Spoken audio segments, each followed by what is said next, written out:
Dios les bendiga más. Qué bueno, buenas tardes, qué bueno que estamos reunidos en la casa de oración. La casa del Señor, donde se reúne su iglesia, se congrega su iglesia para tener comunión con Él y también los unos con los otros. ¿Cuántos extrañaron esta reunión? ¿Cuántos extrañaron a sus hermanos durante estos días? Yo hablaba con el hermano Julio esta mañana y dice el hermano Julio Carlos, se me ha hecho tan larga la semana, me hace falta. Comunión con Cristo tenemos 24/7, hermanos. Pero hay hermanos que nos vemos durante la semana y cuando único los vemos y podemos tener esta comunión aquí en la casa del Señor. Y yo le digo, hermano, igualmente. Y mi esposa me dice, Carlos, extraño hasta los ensayos del coro. Me hacen falta los ensayos del coro porque aún en los ensayos hay comunión con los hermanos. Hay parte de la iglesia reunida en cada ensayo cada viernes y yo realmente esta semana fue para mí eterna. Sinceramente extrañé a mis hermanos de mi iglesia local. Extrañé a los líderes, al pastor, los extrañé a todos esta semana. Fue muy larga, pero qué bueno que estamos aquí nuevamente y que pasamos un tiempo contento, primeramente celebrando a Cristo, porque Cristo es la Navidad. Ese es el enfoque nuestro, ¿verdad? La alabanza, adoración, y celebramos a Cristo porque es reina en nuestras vidas y está en nuestras vidas y nos conduce hacia la eternidad. Y vamos a redimir el tiempo, vamos a avanzar durante este estudio de hoy porque yo espero que los hermanos que no estén aquí hoy puedan ver esta escuela dominical a través del internet. Nuestro hermano Julio guarda estos mensajes, porque como venimos hablando, este versículo número 9 es trascendental para que podamos entender todo el resto de la profecía de Zacarías 9:9. Llevamos 3 domingos, hermanos, en este versículo, 3 domingos, haciendo una exégesis bastante profunda, pero yo espero que yo he sido claro con el mensaje, ¿verdad? Porque tenemos que entender esto, Zacarías 9:9, para poder entender el resto de la profecía. Y hoy vamos a estar entrando, hermana Loida, se le dio hoy, hermana Loida, vamos a estar entrando en la semana 70 de Daniel. ¿Por qué? Porque tenemos que enlazar esta profecía de Daniel con el resto del libro de Zacarías, porque esta semana 70 de Daniel, capítulo 9, versículos 24 al 27, tenemos que entender ese mensaje, esa profecía que discutimos en la clase, que es matemáticamente precisa. Así que, si ustedes los hermanos que hacen sus anotaciones, hoy es un día que yo les suelto que haga sus anotaciones. Hoy y el próximo domingo sobre referente a esta semana 70 de Daniel. Hay muchos errores, hermanos. Inclusive hoy en la mañana estaba escuchando un programa que todos los domingos escucho desde Puerto Rico, donde varios exponentes de la palabra hacen exposición de la palabra de Dios y casualmente estaban tocando esto de la semana 70 de Daniel, totalmente una hermenéutica totalmente incorrecta. Estas personas decían esta mañana que ya eso se cumplió con la destrucción del templo de Jerusalén. Vamos a estar discutiendo posiblemente en este domingo y el próximo domingo varios puntos importantes bíblicamente, hermanos, bíblicamente. Siempre decimos aquí en el pueblo dominicano, nuestro pastor, que cuando vamos a la Biblia, debemos ir a la Biblia libre de prejuicio. Que sea la Biblia que nos hable, que Dios nos diga lo que Él dijo, no lo que yo quiera que Dios diga. Tomamos la Biblia y vamos a nuestra... No, tenemos que ser bíblico, cristocéntrico. Siempre hemos discutido aquí, cuando usted estudia la Biblia y no ve a Cristo, no ha estudiado, no ha entendido el mensaje de la palabra de Dios.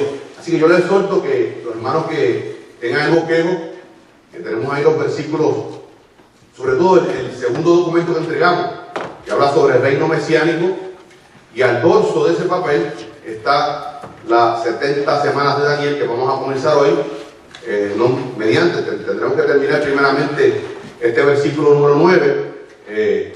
Recordemos que dimos como una asignatura que estudiásemos esta entrada triunfal según Mateo 21, 1 al 11, Marcos 11, 1 al 11, Lucas 19, 28 al 40 y el Evangelio según San Juan, capítulo 12, versículos 12 al 19, porque no vamos a hacer una exégesis de esta entrada triunfal, simplemente la estamos tocando, ¿verdad? Escarbando el terreno por arriba, pero sí queremos profundizar en lo que es las 70 semanas de Daniel para que podamos enlazarla con esta profecía de Zacarías y podamos entender lo que viene a continuación, Zacarías 9, 10 hasta el capítulo 14.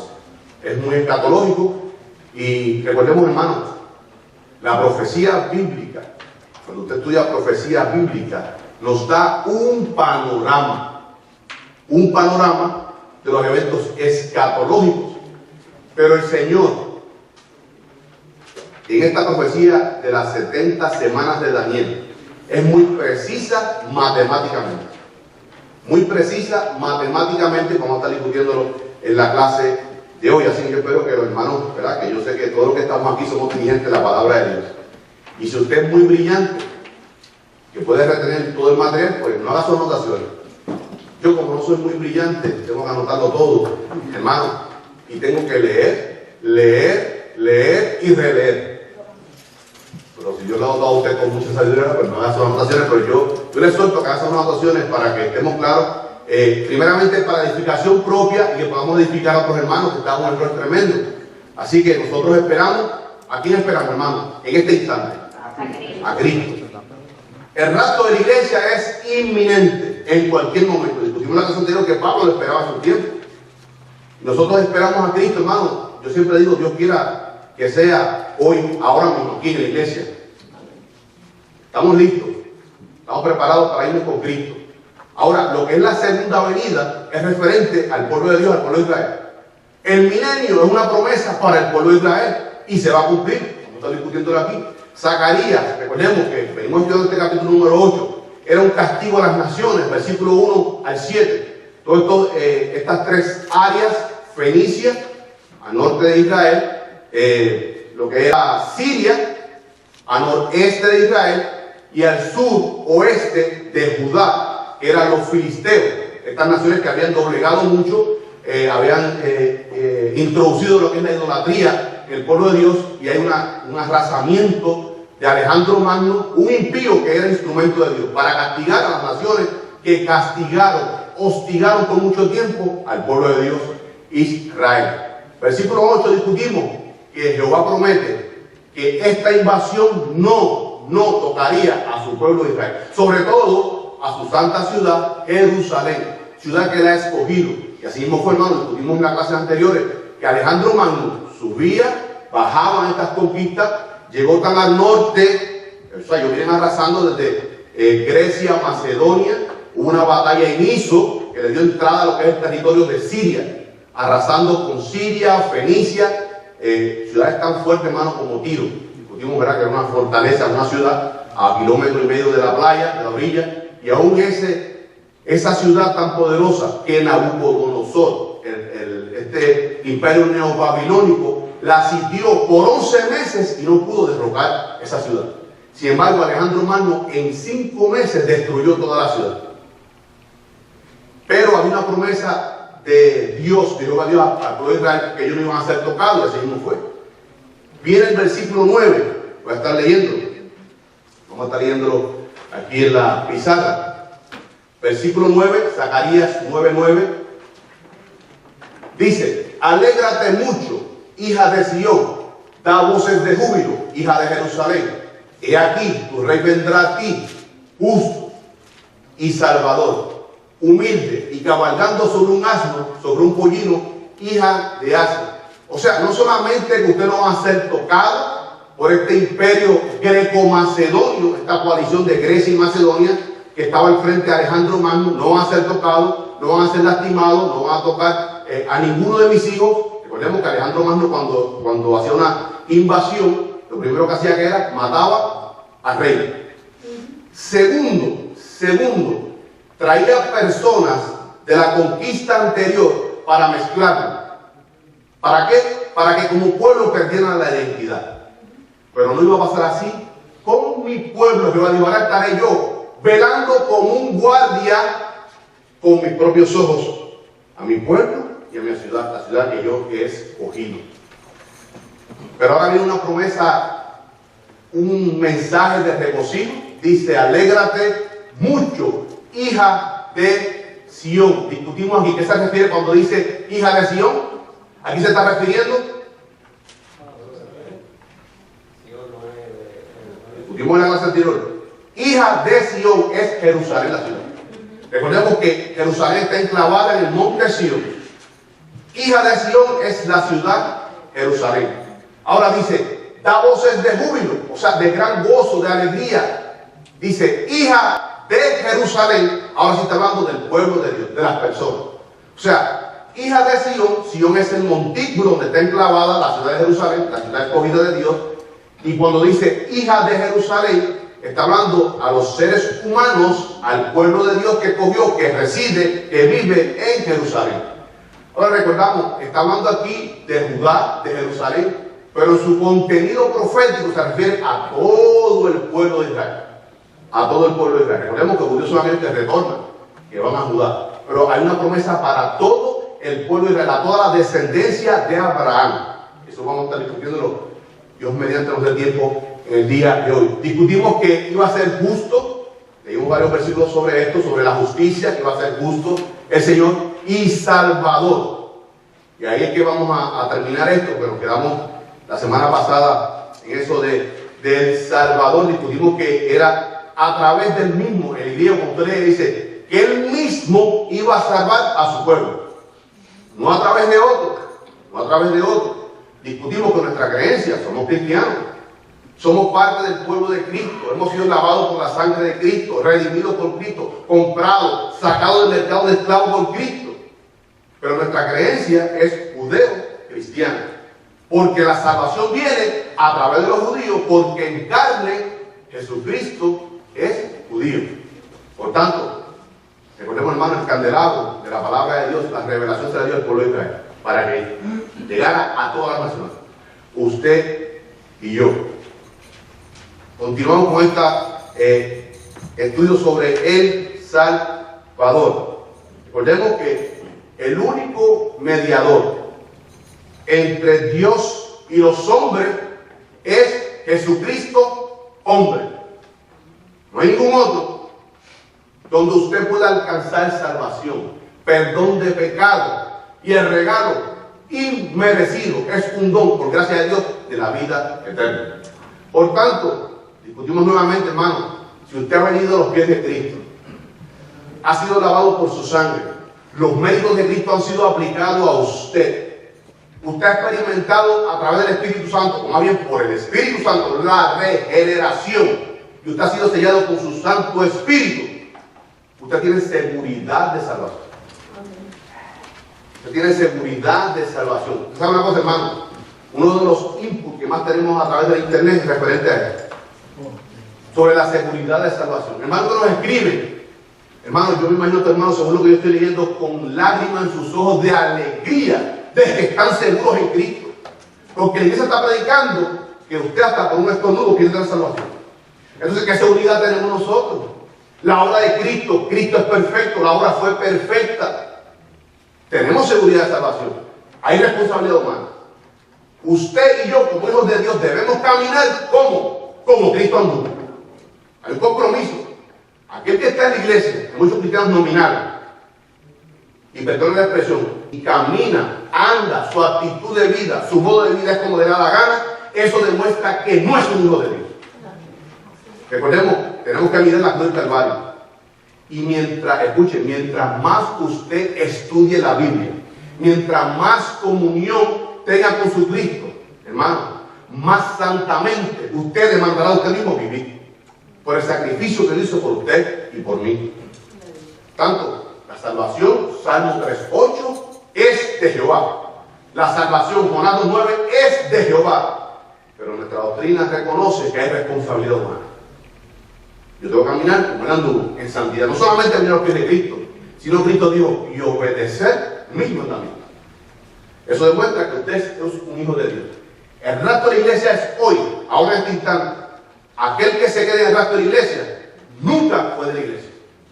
Nunca fue de Cristo. Por tanto, hermanos, vamos a estar bastante moviéndonos en la Biblia hoy. Ayuda a que me ayuden con la lectura. Leímos la semana pasada, Colosenses 3:13. Dice que nuestra vida está escondida con Cristo en Dios. Hermano, Cristo mora en cada uno de nosotros, ¿cierto?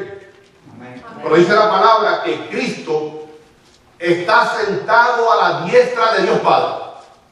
Por tanto, si Cristo está a la diestra de Dios Padre, en el trono celestial, allí está usted y estoy yo, guardado con Cristo en Dios. Dice Colosenses 1:14 que nos trasladó del reino de las tinieblas hacia el reino de la luz admirable de su amado Hijo. Ya estamos en el reino. Hermano, el apóstol Pedro dice que ya disfrutamos de naturaleza divina. Lo que pasa es que estamos esperando la redención final. Nuestra redención final, nosotros como iglesia, ¿cuándo es? En el rapto de la iglesia. Es lo que estamos esperando inminente. Hermano, yo quiero que sea este mismo instante. Yo quiero que sea este mismo instante. Ahora, Israel tiene que reconocer sus pecados. Aunque era el pueblo escogido de Dios, se había ensuciado, manchado sus vestiduras. ¿Por qué? Por la idolatría. Con no obedecer la ley de Jehová. Y una de esas cosas es la que está tocando el profeta Daniel en las 70 semanas, esa profecía, que había un rompimiento de lo que era el año sabático. Desobediencia del pueblo de Dios. Y ese que entró, ese que dice Zacarías 9:9, profetizado al menos 400 y pico de años antes de que Jesucristo, en el año 33, hiciera esa entrada triunfal. Habla en Mateo 21. Esa entrada triunfal fue anunciada por Zacarías. Ese era el Salvador. Iba a limpiarlo y quitar toda mancha del pueblo de Israel. No era un libertador político. Era un libertador de la esclavitud del pecado. Su pueblo tenía que ser limpiado.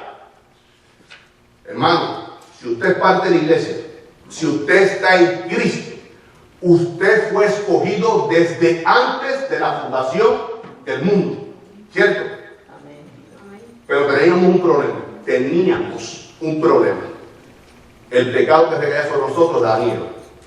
Por tanto, aunque usted y yo éramos escogidos de antemano, teníamos que venir a los pies de Cristo para que fuésemos lavados de ese pecado original y también de los pecados suyos y sus rebeliones. Por tanto, no es que usted es escogido y ahí está todo. Los escogidos, por eso estamos predicando el Evangelio. No sabemos quiénes son los escogidos, no hay un sello que diga, soy escogido de Dios. Estamos predicando el Evangelio para que esos que Él escogió respondan al mensaje, a las nuevas de salvación, que únicamente son en Cristo Jesús. Pero este pueblo no entendió. ¿Sabe por qué este pueblo no entendió que ese era el Mesías? Porque no estaba fundado en su palabra. Por eso yo le doy gracias a Dios, hermano. Una de las cosas que más me ha agradado esta iglesia es que aquí se estudia la palabra. Y este pueblo de Israel no reconoció, hermano, que ese no era el Mesías, porque no estaban leyendo la profecía del profeta Daniel, que decía exactamente el año y el día que iba a entrar Jesucristo para ofrecerse como su Salvador, su Mesías tan esperado por el pueblo de Israel. Lamentablemente, judíos ortodoxos hasta hoy en día esperan a Jesús. Ya Él vino, hizo su obra, murió por todos ellos,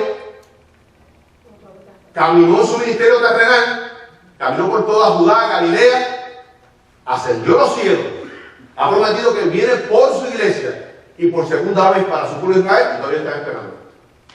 ¿Por qué? Porque no estaban enfocados en la profecía bíblica, no estaban enfocados en la palabra de Dios. Y ese, lea 1 Timoteo 2:5, busque su Biblia. 1 Timoteo 2:5. Algún hermano que lo quiera leer en voz clara y fuerte para nuestros hermanos que nos ven a través de internet, hermanos, porque nosotros tenemos una iglesia local. Pero hay miles de personas que ven estos estudios a través del internet. Y esas personas son parte también de la congregación de Cristo. Porque hay un solo Dios y un solo mediador entre Dios y los hombres, Jesucristo. Jesucristo, hombre. No es Mahoma, no es Judá, no es la Virgencita. El único Jesucristo.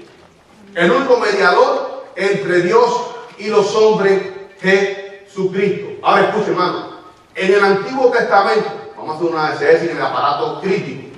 En el Antiguo Testamento, lo que es intercesor o mediador, vamos a estar discutiendo brevemente eso.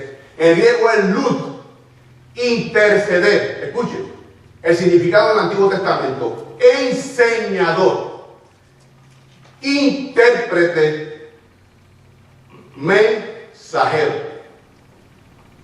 ¿Qué hizo Jesucristo? Primeramente, escuchen, primeramente con su pueblo judío. ¿Qué hizo primeramente? Enseñó la palabra de Dios. Él dijo, yo no vine a borrar, yo no vine a abolir lo que es la ley, yo vine a cumplirla. A enseñarle a ustedes, yo como hombre, semejante a los hombres, voy a cumplir con la ley. Él enseñó la palabra de Dios. Recordemos, a los 12 años, él va al templo, están reunidos los sacerdotes, con los estudiantes, con los prospectos al sacerdocio, los que solo estuvimos en las clases. Ahí están estos expertos, doctores en la ley, dando una liturgia, una homilía sobre la Sagrada Escritura. Y ese niño Jesús, 12 años, se sienta allí a escuchar. Jesús no fue a enseñar a los sacerdotes, Jesús fue a escuchar qué estaban enseñando ellos. Ellos se sorprendieron que un niño de 12 años tuviera estas respuestas, tuviera este conocimiento tan amplio de la Sagrada Escritura. Por tanto, Jesús enseñó, intérprete. Hebreos 1:1 dice, mas Dios, habiendo hablado en otros tiempos a nuestros padres a través de los profetas,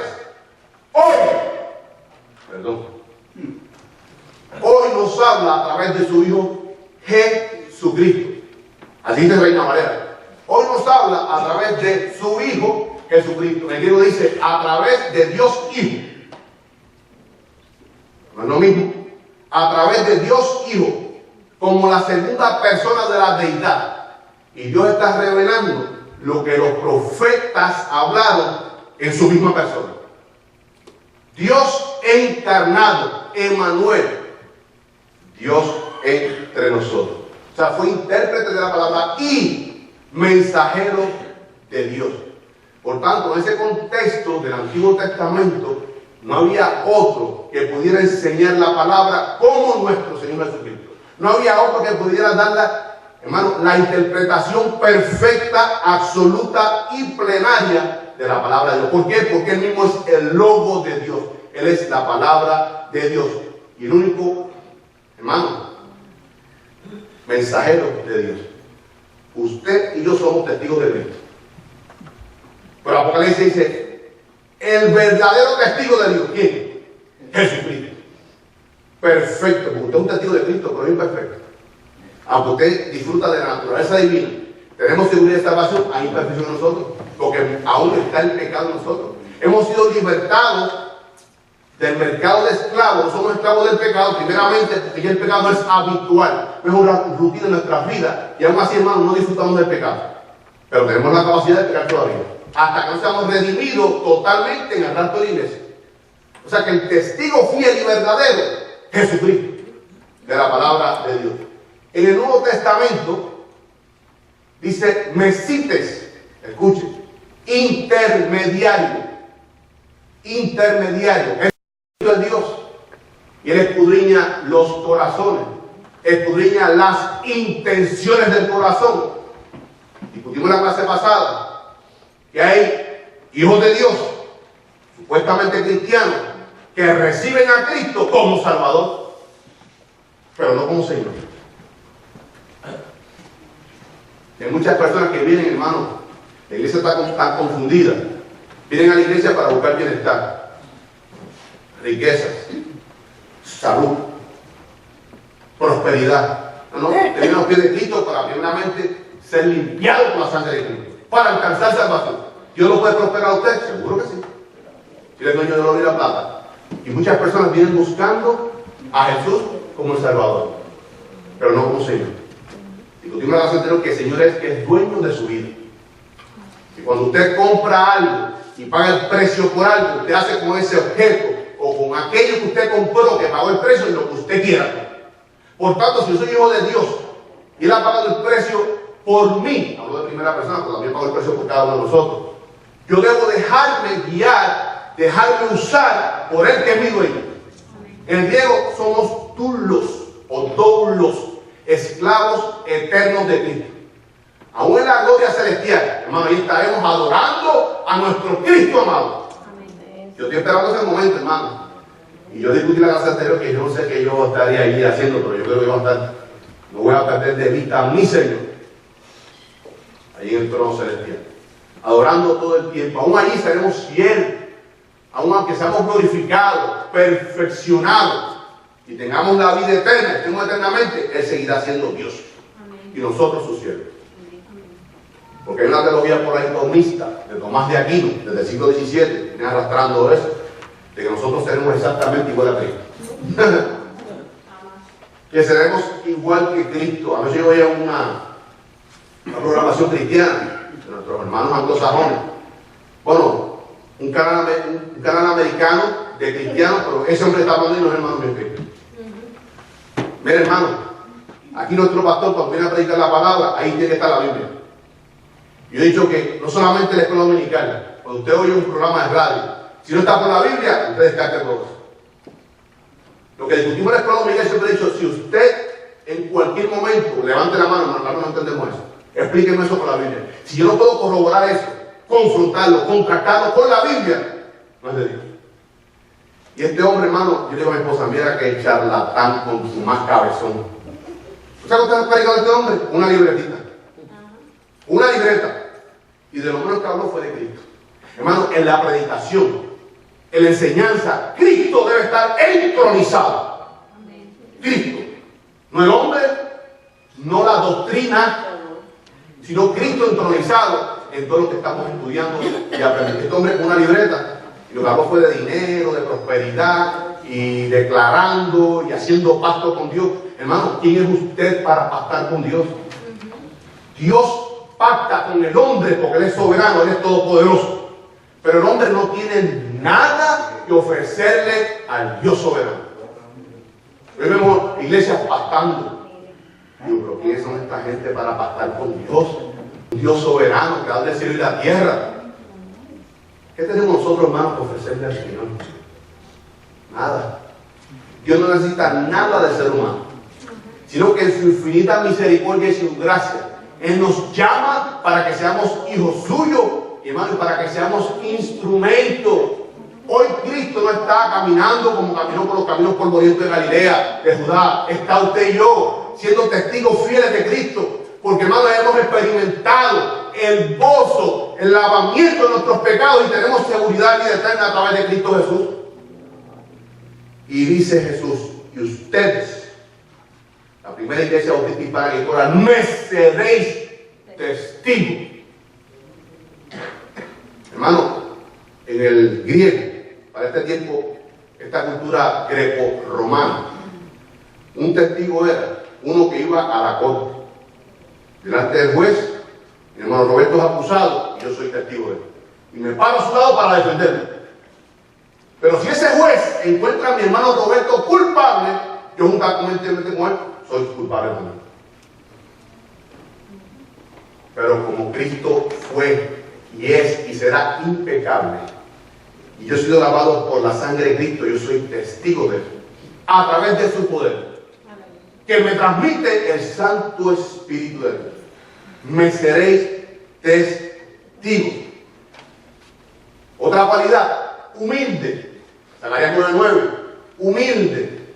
Dice, manso. Jesús dijo que él era manso y humilde de corazón. Nosotros debemos ser manso y humilde de corazón. El apóstol Pablo, quien desarrolla la doctrina de la iglesia, a quien se le entrega, el Espíritu Santo le entrega la doctrina al apóstol Pablo de la iglesia, sobre todo las cartas pastorales, 1 Timoteo, 2 Timoteo y la carta de Tito. Pero en Filipenses dice una cosa muy interesante. En la iglesia, en la congregación, yo como hijo de Dios, como ministro de Cristo, el niño más pequeño de esta congregación es más grande que yo. Así dijo Pablo. Estimando a su hermano como mayor, como mejor que usted. Es una humildad de Cristo. ¿Usted sabe lo que, hermano? Yo no puedo entender cómo el Dios soberano, que es atemporal, que el tiempo no le afecta, en un momento dado decide introducirse en el tiempo del hombre, hacerse carne como uno de nosotros.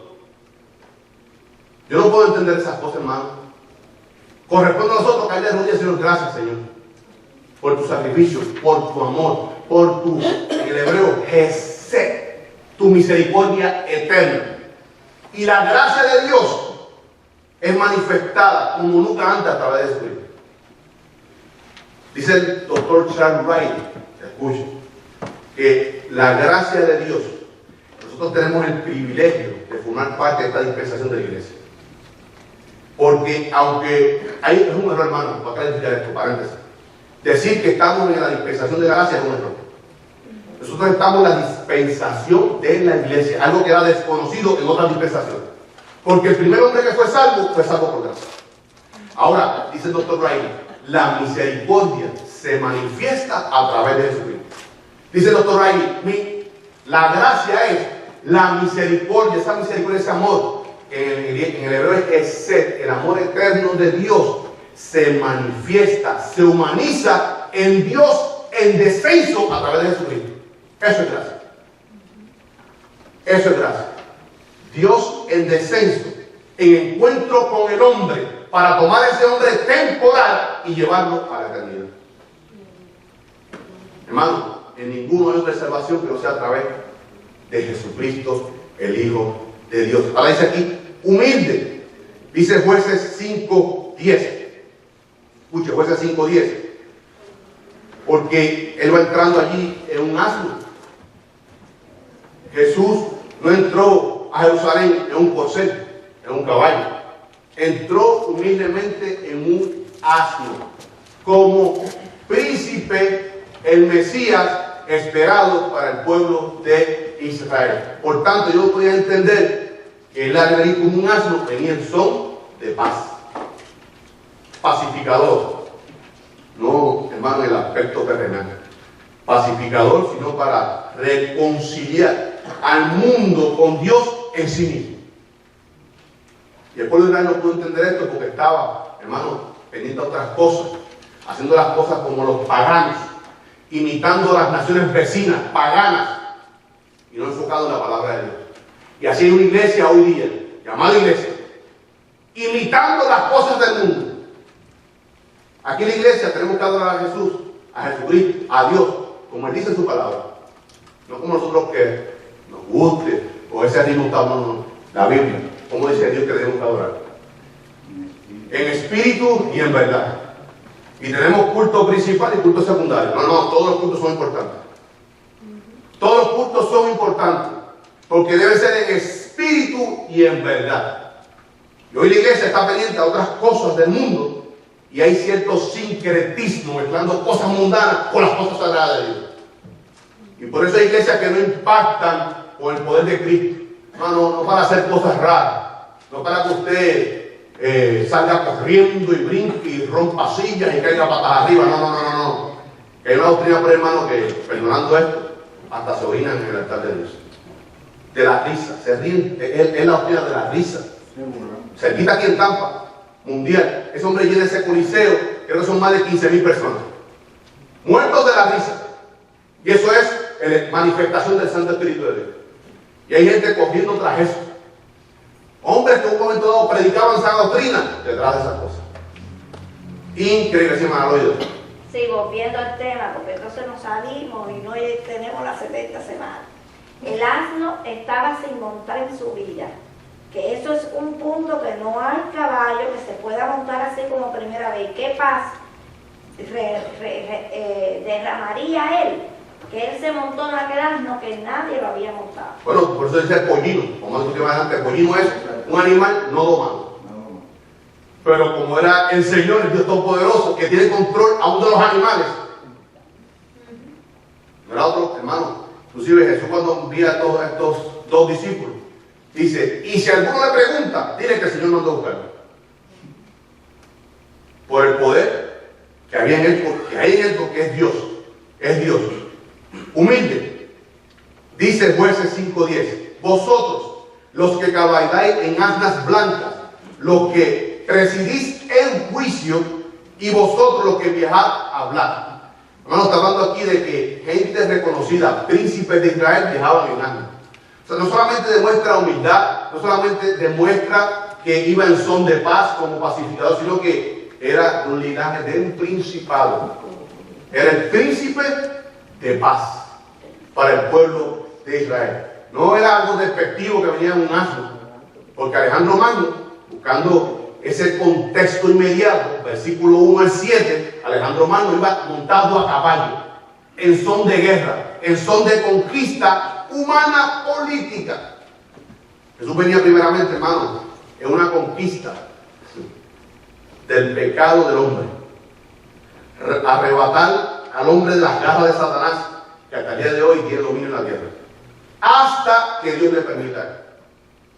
Por eso que el mundo venidero, habla Hebreos, el mundo venidero, está hablando del milenio, no será sujeto a los ángeles, sino al Dios hombre Jesucristo. Mientras tanto, ahora mismo, hermano, las cosas no están peores, porque hay una iglesia que le sirve y ama al Señor, intercediendo por este mundo. Si nosotros hagamos una iglesia, hermano, cuando el resto de la iglesia va a ser algo terrible, va a ser algo experimentado nunca en la vida. Jueces 10:4. Este tuvo 10 hijos que cabalgaban sobre 30 asnos y tenían 30 ciudades, o sea, eran príncipes, que se llamaban las ciudades de Jair hasta hoy, las cuales están en la tierra de Galaad. ¿Qué era la tierra de Galaad? Esa región que comprendía Rubén, Gad y Manasés, donde allí en el monte Tobar, allí Moisés se trepó y vio toda esa plenitud, toda esa promesa, toda esa extensión territorial que Jehová Dios estaba prometiendo. Eso era Galaad. Por tanto, estos príncipes de Galaad cabalgaban en asnos, así señalando su principado. Eran gente de poder político, pero también eran pacificadores, y así entró Jesús. Jueces 12:14, hablando de Abdón, el hijo de Eilel, dice: este tuvo 40 hijos y 30 nietos, que cabalgaban sobre 70 asnos, y juzgó a Israel 8 años. O sea que no era cualquier cosa de que Jesús estaba entrando en un pollino hijo de Ana, sino que el pueblo de Israel, si hubiese estado enfocado en la palabra de Dios, vería que era el príncipe que estaba entrando allí, el Mesías esperado. Pero como no estudiaban la Biblia, no estudiaban la profecía, no pudieron entender que ese era el Hijo de Dios, el Mesías tan esperado. Dice, cabalgando sobre un asno. En el antiguo Oriente, para ese tiempo, cuando alguien entraba en un asno, primeramente cuando era un asno de trabajo, pero cuando entraba como príncipe era en son de paz. Estaba representando allí la paz. Pero dice aquí que Cristo estaba sobre un pollino, hijo de asno. Y ahí vamos, hermano. Un pollino significa que es un asno joven que no ha sido montado por nadie antes, que no ha sido domado. Dice allí que los apóstoles, los discípulos, pusieron las mantas sobre este pollino, y Jesús tranquilamente se sentó sobre él. Y era tan joven, el apóstol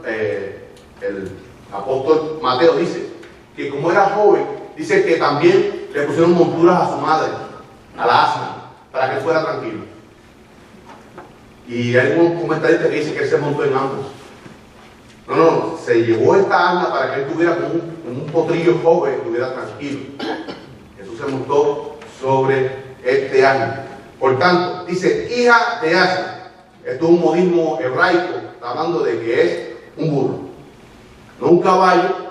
No iba en son de guerra, no iba en son de conquista, sino iba en son de paz, como pacificador, como salvador, humildemente. Vamos a estar viendo aquí varios, para hacer un poco este viaje que emprendió Jesús, entrada triunfal, Mateo 21, 1 al 11, lo discutimos anteriormente, lo dimos para que lo fueran estudiando, Marcos 11, 1 al 11, Lucas 19, 28 al 40, Juan 12, 29. Pero antes vamos a ver un video, hermanos, porque no queremos hacer una exégesis de la entrada triunfal. Nos hemos dado hace 2 semanas, dimos esta lectura para que fueran estudiando lo que sí queremos enfocarnos más en la semana 70. Pero vamos a ver un breve canción que va a explicar todo lo referente a esta entrada triunfal de Jesucristo a Jerusalén.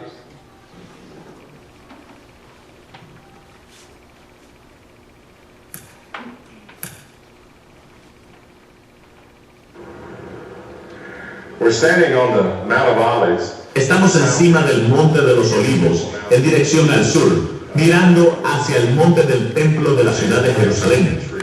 El día de la entrada triunfal de Jesús había llegado de Betfagé al otro lado de esta montaña.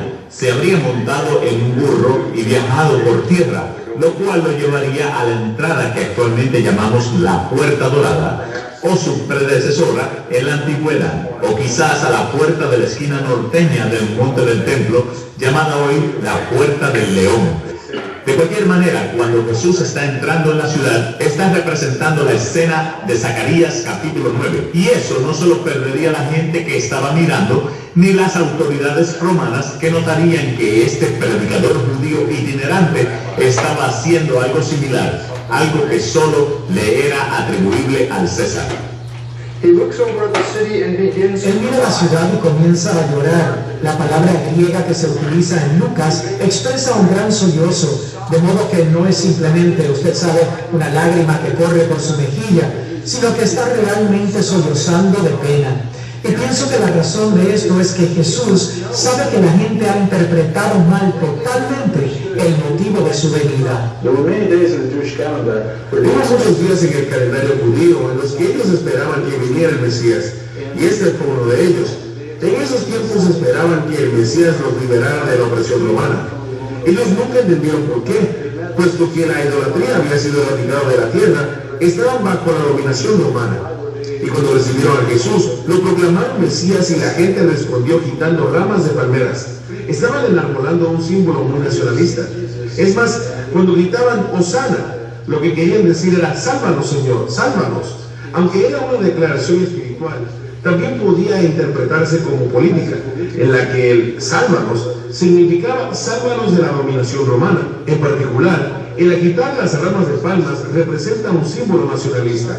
Así que su espera por el Mesías no era la de un Mesías siervo, como sabemos que era Jesús, sino un Mesías rey que viniera a liberarlos de la dominación romana.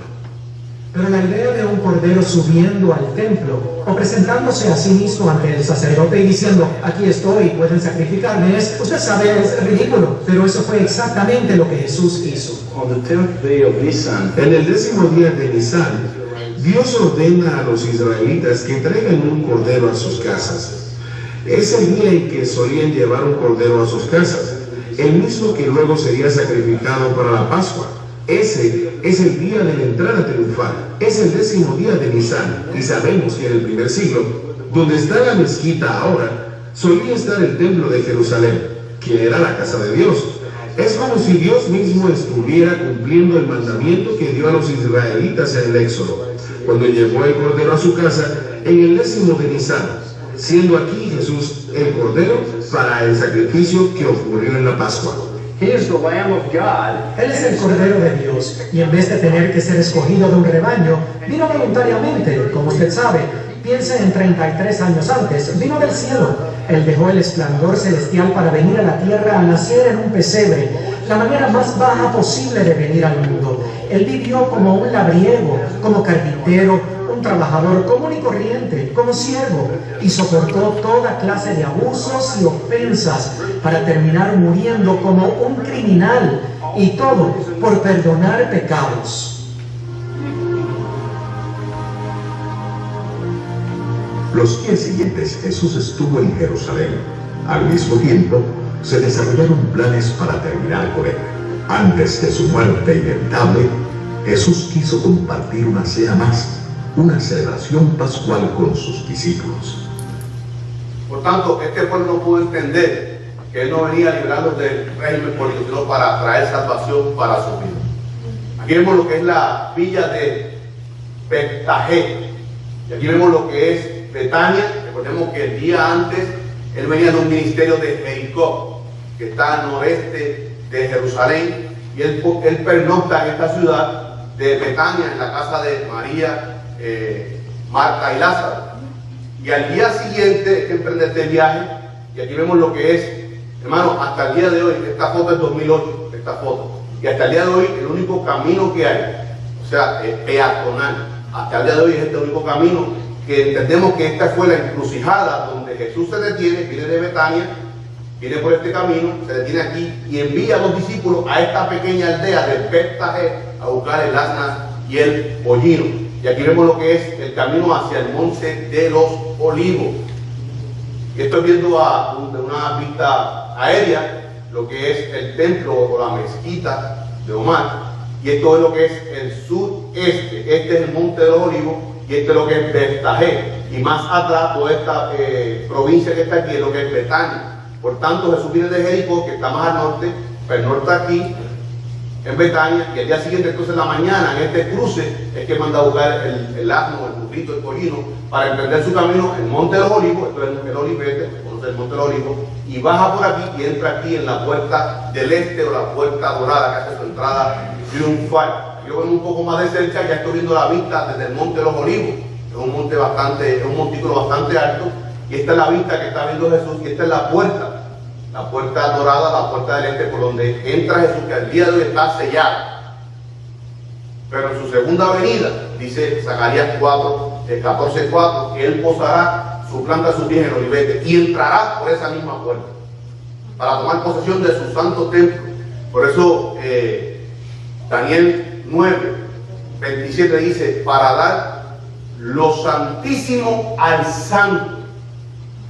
El lugar santísimo, el único que puede entrar allí, hermano, realmente es Jesús, porque es el santo de los santos. En su misericordia, en su gracia, Él permitió que muchos sacerdotes humanos, sumos sacerdotes, entraran allí para oficiar sacrificios a Jehová, presentar los pecados del pueblo. Pero el único santo, el único digno que puede entrar allí realmente es Jesucristo. Por eso que en el milenio, Él tomará posesión del templo milenial, porque lo santísimo, el lugar santísimo, se entregará al santo de los santos, Jesús. De Armagedón va a ser en el Olivo allí también. Eso vamos a discutirlo más adelante, hermana, porque hay cierta confusión con esto, lo que es el territorio, o lo que se conoce como la tierra. Yo creo que es muy pasado en esto, hermano, pausado, porque queremos entender todo esto. Cuando el hebreo habla de tierra, toda la tierra, no está incluyendo todo el mundo. La tierra para ellos hay tres tipos de tierra para el judío. Tres tipos de tierra. Lo que Jehová promete, lo que Jehová prometió desde Cades Barnea hasta el monte Amana, cerquita de Hamat, casi mucho más arriba de Damasco. Eso es la primera tierra. Segunda tierra, lo que conquista Josué. Josué conquista desde Cades Barnea hasta el monte Hermón. Esa es la segunda para ellos que es tierra. La tercera tierra es lo que tomaron los exiliados, lo que estamos estudiando en Zacarías, cuando regresan del cautiverio. Ellos tomaron parte, no todo el territorio, ni el prometido, que nunca lo han tomado, ni el que tomó Josué. Recordemos que ¿cuántos retornaron en el exilio? La primera vez, 49.897, menos de 50.000 hombres. No pudieron tomar mucho territorio. Hay que entonces entrar los filisteos, los edomitas, los moabitas, toman territorio, que discutiremos en la clase que sigue, lo que eran las tribus de Israel. Territorio que ellos perdieron cuando son exiliados, pues ya no tienen control de la tierra. Por tanto, cuando la misma profecía de Daniel habla de tierra, dice la palabra que Jesucristo reinará de mar a mar, hablando en contexto judío. Recordemos, la Biblia tiene una interpretación, pero puede tener varias aplicaciones. Y tenemos que entender que el contexto que él está hablando del contexto hebreo. Para el hebreo, tierra era, en el contexto de Daniel, era lo que habían tomado los que retornaron desde Judá, muy abajo, desde Cades Barnea, hasta lo que se llama Tolemeida, que está un poco más abajo de Tiro. Pero recordemos, discutimos una clase que a un Tiro pertenecía a la tribu de Aser, Tiro, pero perdieron ese territorio. Por tanto, cuando dice el profeta, y Jesucristo reinará en el milenio, de mar a mar, se refiere al mar Mediterráneo y al mar Muerto, donde estaba lo que es el territorio palestino. Y dice, y desde el río, algunos exégetas dicen que es el río Éufrates. La Biblia no me dice eso. La Biblia dice el río Amana, porque hasta ahí era la promesa del Señor. Hasta el monte Amana, que hay un río que se llama Amana. Sí, hay un río un poquito más al norte, que es el Éufrates, que es más conocido, y muchos te apuntan allá. Pero la Biblia dice Amana. Desde Amana hasta Cades Barnea. Desde el río, que está al norte, río Amana, o río Éufrates, hasta el fin de la tierra, hasta el fin del territorio, Cades Barnea. Pero eso es como interpretación bíblica, en el sentido original de la palabra. Pero sabemos que Jesucristo del milenio reinará toda la tierra. En el contexto nuestro, nuestra aplicación. No solamente Él va a reinar sobre su pueblo Israel, sino reinará, dice la palabra, que regirá con vara de hierro las naciones. Y escuche más, va a estar terminando con esto. En el milenio, los israelitas volverán a Israel. Pero los norteamericanos que viven en el milenio seguirán viviendo aquí en Norteamérica. No es que todo el mundo va a ir a la tierra prometida, no. Él va a regir, va a ser un gobierno universal. Nuestros hermanos brasileños, que para ese tiempo que experimenten la tribulación y pasen esa purga y entren en el milenio, ellos seguirán viviendo en Brasil, en Argentina, Buenos Aires, tantos hermanos que tenemos allí en Buenos Aires, pero muchos desearán, anhelarán ir allí para adorar a Jesús, a Jerusalén, a la Santa Ciudad.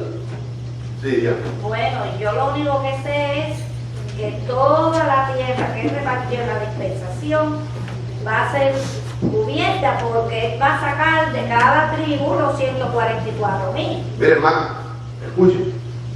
Josué no conquistó todo lo que Jehová determinó. Él llegó hasta el monte Hermón. Y era hasta el monte Amana, todavía mucho más al norte, se metía a Siria, más arriba de Damasco, cerca de Antioquía, que es tan arriba, tan al norte. Cuando vienen los exiliados, toman menos territorio. Pero en el milenio, toda la tierra prometida a Jehová Dios, porque es promesa que le hizo a Abraham y a Moisés, el pueblo judío, el pueblo de Israel tomará posesión de él. Por tanto, esta franja de Gaza, eso pertenece al pueblo de Dios y retornará al pueblo de Dios, porque es promesa de Dios. Por eso decimos que el milenio, la segunda venida, apunta a Israel, no a nosotros, a la iglesia. Son promesas que Él ha prometido y las va a cumplir, porque Él es Dios. Y Él no miente, no ha sido de hombre para mentir ni para arrepentirse. Así, hermano, vamos a estar discutiendo. Esto es lo que es la tumba de Zacarías, por donde Jesús caminó. Hermano, cuando usted está estudiando la Biblia, usted tiene que visualizar, no viendo visiones, no, sino vivificar la Biblia. Hermano, porque la Biblia dice que Él caminó por el torrente de Cedrón, Él caminó por aquí, y esta tumba del profeta Zacarías, que da la profecía, estaba allí cuando Jesús pasó. Estaba ahí cuando Jesús pasó. Esta es la tumba del profeta Zacarías que estamos leyendo. Por tanto, Jesús pasa por allí, ve la tumba de su siervo. Y son cosas tremendas, hermano, que tenemos que indagar en estas cosas. Esta es lo que es la vista que Jesús está viendo antes de entrar a la puerta. Esta es la puerta del oriente, por donde Él hace la entrada triunfal. Aquí vemos la puerta hasta el día de hoy sellada. Y esto que está aquí son los mitos, de donde la Biblia creemos que ahí es donde fue que Zacarías vio todas las visiones. Y por aquí mismo Jesucristo va a entrar. Pero esto lo discutimos, hermano, hasta la semana 70. Seguimos posponiendo, pero el próximo domingo vamos a entrar ya de lleno a la semana 70. Venga preparado, hermano, porque son un tema muy profundo, muy escatológico, y un poquito, vamos a hacerlo lo más inteligible posible para que todos podamos entenderlo esta semana 70 de Daniel, para que podamos entender la profecía de Zacarías y podamos entender los capítulos que corresponden a los siguientes estudios. Así que nos ponemos de pie para orar, para que el Señor diga